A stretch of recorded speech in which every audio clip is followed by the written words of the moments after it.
ना चाहने वाली बात ऊपरी है और चाहने वाली बात हृदय की है। संसार शरीरों में भोगने से सुख मिलता है, अंदर बैठा है, और ऊपर से हम कहते हैं कि हम नहीं चाहते थे पर ऐसा हो गया। नहीं, अगर ये बात अंदर बैठ जाए कि हमें नहीं चाहिए ये झूठे सुख, तो फिर कोई परास्त नहीं कर सकता। तो बोले जानकारी होने पर भी प्रयोग क्यों नहीं हो पाता?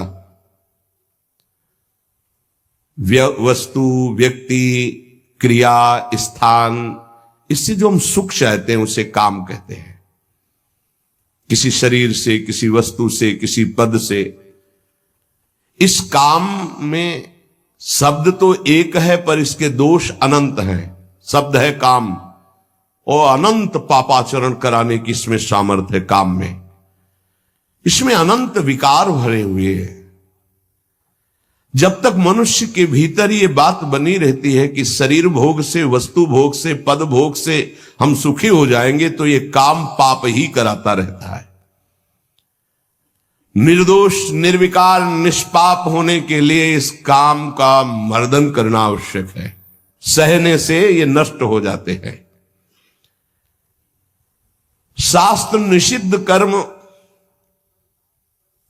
ये काम ही कराता, प्रारब्ध नहीं कराता। प्रारब्ध से शास्त्र निषिद्ध कर्म जो किए उनका फल आता है सुख दुख।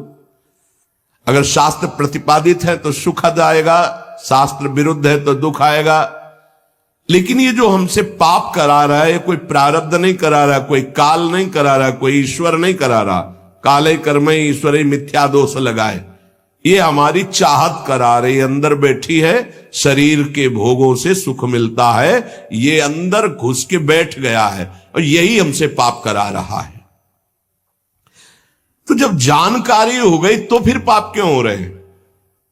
जब जानकारी हो गई कि ये काम पाप करा रहा, तो हम इस जानकारी का प्रयोग क्यों नहीं कर पा रहे? तो बोले धूमे नाव्रियते वह्निर यथा दर्शो मलेन च यथोल्बेनावृतो गर्भस तथा तेने दमावृतम। ये ज्ञान ढक गया है हमारा, जो ढका हुआ ज्ञान, ये प्रकाशित, ये काम में नहीं आएगा। जैसे 3 उदाहरण दिए। भगवान कह रहे धुएं से अग्नि ढक गई, मैल से दर्पण ढक गया, और झिल्ली से गर्भ ढक गया। अब झिल्ली के अंदर बच्चा है कि बच्ची पता नहीं चलेगा। दर्पण है, हम काले हैं कि गोरे हैं पता नहीं चलेगा, क्योंकि मैल से। धुआं होने के कारण पता नहीं चलेगा कि अग्नि है, पर बहुत जल्दी उसमें अग्नि प्रकाशित की जा सकती। फूंक मारो, अग्नि पैदा हो जाएगी। भगवान ने 3 उदाहरण दिए। उपासक में ये 3 तरह से ज्ञान ढक जाता है, तब काम अपना प्रभाव दिखाता है। 3 इसकी स्थितियां हैं। जैसे धुएं से अग्नि ढकी रहती है, ऐसे ही काम विवेक को, ज्ञान को ढक देता है। बुद्धि में निर्णय निकल रहा है ये तो गलत है, नहीं करना चाहिए। सात्विक, राजसिक, तामसिक, ये बुद्धि की 3 प्रवृत्तियां हैं, 3 गुणों के अनुसार। कर्तव्य अकर्तव्य का ठीक ठीक निर्णय करने में समर्थ है सात्विक बुद्धि। राजसिक बुद्धि ठीक निर्णय नहीं कर पाती, असमर्थ होती है कर्तव्य कर्तव्य का। और तामसिक उल्टा ही निर्णय करती है। ठीक निर्णय करने की सामर्थ्य सात्विक बुद्धि में है। अब जो ही भोग इच्छा प्रकट हुई, धुआं पैदा हो गया। भोगों की ना भोगों, पाप तो नहीं बन जाएगा। धुआं है, इसका मतलब अग्नि है, ज्ञान है उसके अंदर। अब अगर उस समय उसको सत्संग मिल जाए, कोई संत की बात चलने लगे, उसका चिंतन वो रोक पावे, तो मानो फूंक मारना है। जैसे धुआं उठ रहा है, 1 2 3 फूंक मारो, आग लग गई, प्रज्वलित हो गया, बच गया। ये पहला बहुत सरल है बच जाना काम से। धुआं हो जाने पर दिखाई नहीं देता क्या है, क्या ठीक है क्या नहीं ठीक है, पर फूंक मारो तो आग उठी, धुआं खत्म हुआ।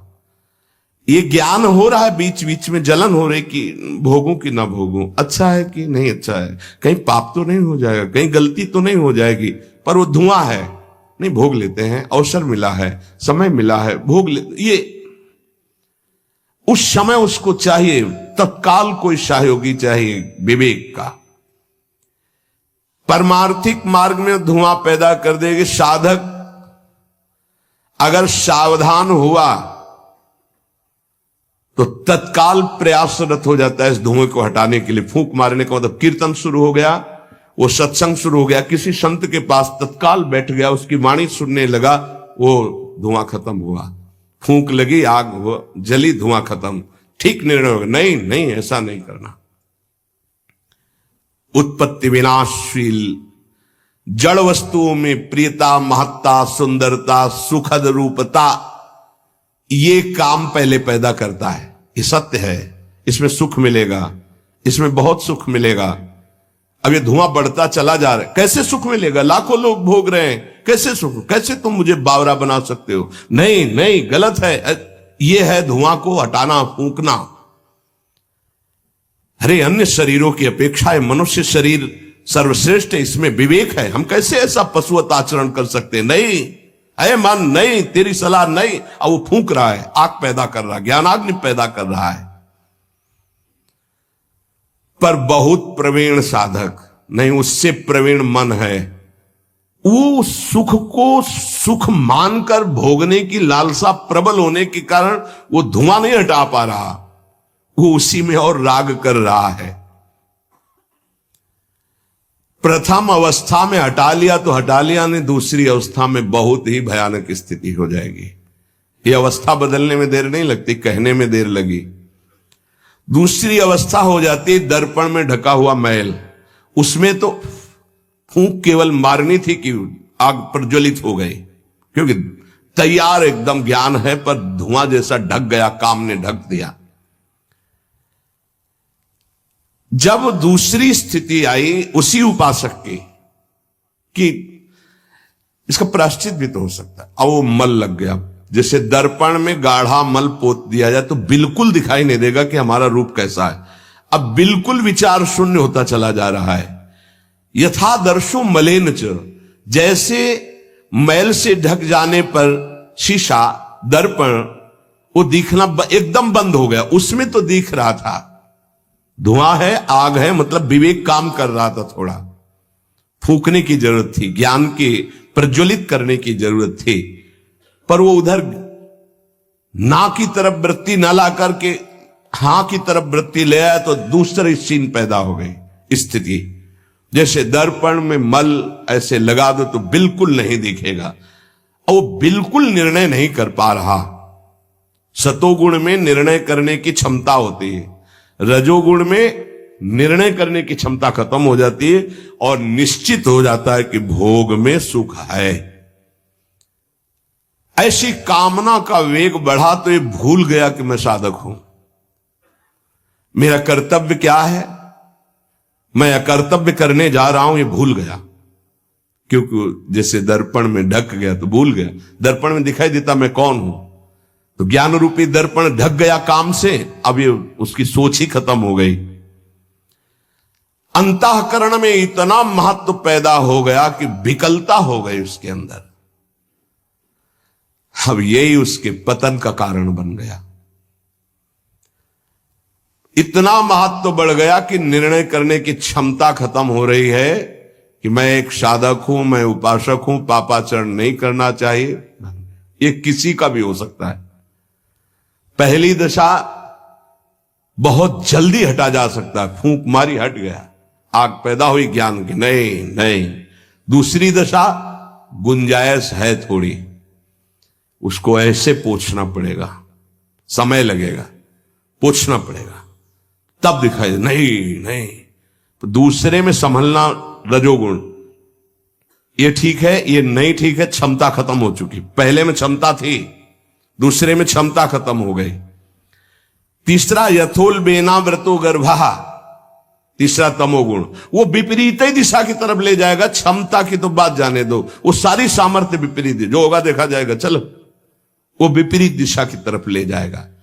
दर्पण पर मैल आने से उसको हटाने की गुंजाइश है, यहां तक हटा जा सकता है, दूसरी स्थिति तक, पर दूसरी स्थिति बहुत कठिन है। हटने की स्थिति अब खत्म हो चुकी, लगभग पर हटा जा सकता है, लेकिन तीसरी में तो हटा ही नहीं जा सकता।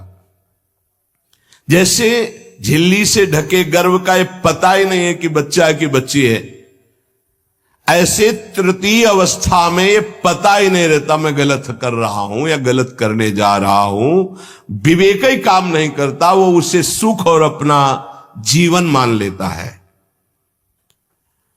अगर उस कामना में बाधा पड़ी तो तमोगुण की वृत्ति बढ़ जाती है और क्रोध पैदा हो जाता है। क्रोध जब अपना स्वरूप धारण करता है तो हिंसा पैदा कर देता है, सम्मोह पैदा कर देता है। सम्मोह स्मृति का नाश किया और बुद्धि भ्रष्ट हुई, नष्ट हो गया साधक। ये सर्वनाश करने वाला काम। सम्मोह माने मूढ़ता, घोर मूढ़ता, कुछ निर्णय करने की सामर्थ्य नहीं रह गई। पशुवत, एकदम पशु। अब उसमें जब वाणी खुलेगी तो झूठ, आचरण होंगे तो कपट, व्यवहार होगा तो बेईमानी, कर्म होगा तो अन्याय और पाप, गुस्सा आएगी तो अत्याचार, हिंसा, इसके सिवा और कुछ नहीं। अपना रजिस्टर कभी पढ़ के देखो, अपने रजिस्टर को तो देखोगे नहीं कि अपने जीवन के रजिस्टर में हमने क्या क्या आचरण किए हैं। ये सबको देखना चाहिए। ये बात समझने की है, थोड़ा कड़वाहट जरूर है कि हम सब तत्काल भगवान को दोष देने लगते हैं, लेकिन भगवान चीख चीख के वर्णन कर रहे हैं, ऐसा मत करो इसका परिणाम ये है, ऐसा करो इसका परिणाम ये है। तो जो कह रहे हैं करो वो तो हम कर नहीं रहे, जो कह रहे हैं नहीं करो वो हम कर रहे हैं, तो उसका जब परिणाम आता है तो हम भगवान को कोसते हैं। बंबूल बोओगे तो उसमें दाग छुहारा नहीं लगेंगे, कांटे ही लगेंगे। पापाचरण करोगे तो उसका परिणाम दुख ही आएगा। पुण्य करोगे तो सांसारिक सुख मिलेगा, भजन करोगे तो पाप पुण्य दोनों से ऊपर उठकर भगवदानंद को प्राप्त होगे। कामना में तदाकार ना होने पावे तब तक बचा जा सकता है। जहां तैयारी बनी सुख भोग की और राजीव आपने दस्तखत कर दिए, अब आपको भगवान ही बचा सकते हैं, दूसरा कोई नहीं। उस समय भगवान ही कोई ऐसी लीला कर दे तो बच सकते हो, अन्यथा नहीं बच सकते। तदाकार होना साधक का सर्वनाश हो जाना है। काम में तदाकार होना। 1 2 4 बार अगर आप ऐसी अवहेलना करेंगे तो आपका साथ देगा आपका हृदय और जलेगा, धिक्कार करेगा, बार बार कहेगा गलत है, कान पकड़ेगा, अब की बात नहीं। आगे बढ़ गए, ज्यादा मलिन हृदय हो गया तो आनंदित हर्षित होने लगेगा, आज ये भोगा कल वो भोगूंगा, और वो पापाचरण में हर्षित होकर आगे बढ़ जाता।